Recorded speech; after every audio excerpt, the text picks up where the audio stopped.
Welcome to our monthly podcast we call Fast Break, where we at Breakthrough share a few media and industry news and notes to help you stay up to speed on everything that's going on in the world of digital media and advertising. I'm Heather Morris, Director of Sales Development for Breakthrough, and with me, as usual, is Morgan Stroyeck, Strategy Manager. The first topic to cover today is Roku and Amazon's new CTV partnership. Amazon's DSP has now gained access to Roku's authenticated inventory, which is going to reach roughly 80 million US CTV households, which is the equivalent to 80% of the total market. Since both platforms require users to be logged in, that's enabling really robust first-party data targeting. With Roku accounting for around 50% of total US streaming consumption, this is really big news. In early closed pilot testing, there were 3 times higher return on ad spend, 42% more unique reach, and 27% lower ad frequency needed at the same budget. So this could really be a game changer. Amazon's ad reach is now extending far beyond just that of Fire TV. So that's going to put increased competitive pressure on those like YouTube, Hulu, and other walled gardens. Rollout is expected for Q4, and there's deeper integrations already on the way. Amazon measurement tools in Roku's dashboard, unified reporting, and even possible rev share opportunities for modeling. So definitely something to keep our eyes on. I think it's a great one coming off of what we discussed last month and all the changes Amazon is making to their CTV capabilities within their platform. So thank you for leading us with that.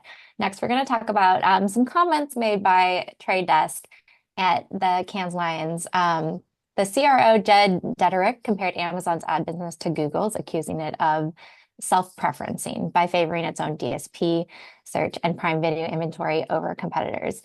The Trade Desk is angling to make Amazon the next ad tech regulatory target, reframing their growth as anti-competitive and positioning Trade Desk as a transparent, neutral alternative. So Amazon's ad revenues are on pace for about $66.64 billion in 2025, which is an uptick of close to 19% year over year. And they're forecasted to exceed $90 billion by 2027. The ACCC's 400-page ruling against Google and the US DOJ's push to divest AdX really highlight that global clampdown on vertical integration across ad tech providers. We expect intensified antitrust scrutiny of Amazon.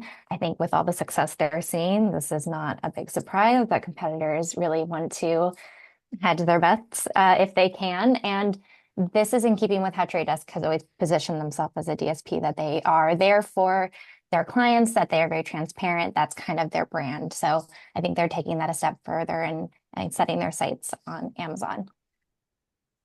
Very cool. Yeah, always something. Always an antitrust. Yes. Always something to We're always in follow the for courts. sure. Yes. Always. So the next topic is really actually cool news for the B2B. And that's LinkedIn's connected TV ads. It's definitely going to expand B2B reach and be one more tool for utilization because B2B brands can now run connected TV ads via LinkedIn's partner program. That's going to be on Roku, Apple TV, Fire TV, and more. The way that this works, it leverages LinkedIn's job title targeting and merges that with the big screen video. And in early test, we're seeing 50 to 60% completion rates compared to about a 20 to 30% completion rate elsewhere. 40% lower cost per completed view is what they're seeing outside of LinkedIn's on-platform video ads. And it's really just a big kind of nugget to note because CTV is now finally a viable, scalable channel for B2B demand generation campaigns. They really do have limited tools and resources. So fantastic to see that CTV is now expanding and has targetability with this LinkedIn offering. More DSP measurement for sure coming. Like we kind of see the trend continuing in all of these platforms. So just look for that to continue evolving and growing with more enhanced attribution as we do the rollout. Next headline kind of phases right into, we talk about social being a hot button always, and what's going on in the space. It's more meta this month. So we've got WhatsApp ads. And that's really something that's new. WhatsApp, also owned by Meta, began recently serving ads in the updates tab status feed. So not in private chats, but in that updates tab. They launched that tool for businesses to manage ads across WhatsApp, Instagram, and Facebook from the single Meta Ads Manager. And we do have the ability to use that AI powered budget optimization between the three. What WhatsApp is seeing and why this is a big deal is because there's about 3 billion monthly active users on a global scale. And of that, about 50% check that updates tab on a daily basis. Now, WhatsApp isn't quite as big of a deal yet in the United States. We do have roughly 100 million monthly engaged users there. But again, more capabilities, more rollout, and more integration available now within that Meta platform. And since it is available as the status feed only, the click to message flow will open a business chat in WhatsApp. And we do have some walled limitations in terms of targeting, which is sort of nice to know. Targeting is going to be limited to the user's location, to the device language, and then even the channels in which they follow. But we're not able to target using things sensitive to personal data, such as phone numbers or message content. And this is important, again, because it's unlocking another massive authenticated audience for brands that don't disrupt the private messaging feature that so many users rely on with WhatsApp. What's next on the docket is more privacy advocates are watching this one for data use expansion. So Meta's going to continue monitoring feedback, refining those AI tools, and potentially trying out additional expanded ad formats such as channels while they're continuing to kind of keep that secure end-to-end communication encryption. So I have a feeling that this isn't the last that we're going to hear about Meta and the WhatsApp piece. So definitely keeping an eye on the story as well. Great. Definitely a big one. Thank you for covering it so thoroughly. We're going to stay with social for a little bit. So a new Sprout Social report that's talking about going social first for Gen Z reported that 41% of Gen Z users now turn to social platforms first for information when researching brands, products, etc. This is outpacing search engines, which sit around 32%, and AI chatbots, which are about 11%. And family and friends, which is still very important for Gen Z. They reported about 9% using that first. This shift naturally demands a more social first marketing playbook for advertisers and brands. Gen Z is the primary driver of digital buyer growth. They're projected to rise from 88.3% of US internet users making a purchase in 2025 up to 90.3% by 2029, surpassing millennials, which I think is a huge thing to keep in mind. Obviously, a lot can happen in those 4 years, but I think recognizing this trend starting now is very important for brands, and ignoring that social discovery phase really would risk missing the fastest growing cohorts. Some additional details: about 90% of Gen Z say social content influenced a purchase in the last 6 months. 37% of all consumers prefer a social first approach for product recommendations.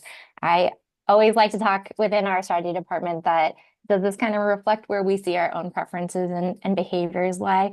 It's a quick gut check, and I think this really does stand that, very few of us are going out and purchasing things blind. We're typically influenced some way or the other, whether it is those friends or family, or in this case, we're saying Gen Z is really getting a lot of that from social content. It's important to be very front-centered and social first for brands. So top creators are really using a test and learn mindset when it comes to content creation. They're deleting, they're re-editing, reposting content to really refine their performance with their audience. I guess what's next for brands would just be considering where you currently sit and how you're using social in any of your full funnel media mixed campaigns, and thinking about how you can maintain that authenticity, be adaptable, perhaps partner with creatives across platforms. And I wouldn't say abandon, but maybe move more away from rigid calendars when it comes to content creation in favor of rapid experimentation and tailoring formats to your audience, to the platform, whether that be short form video or interactive stories, but really trying to meet that social native audience where they're at, because that's where they're spending their time. We will stay with social. Why not?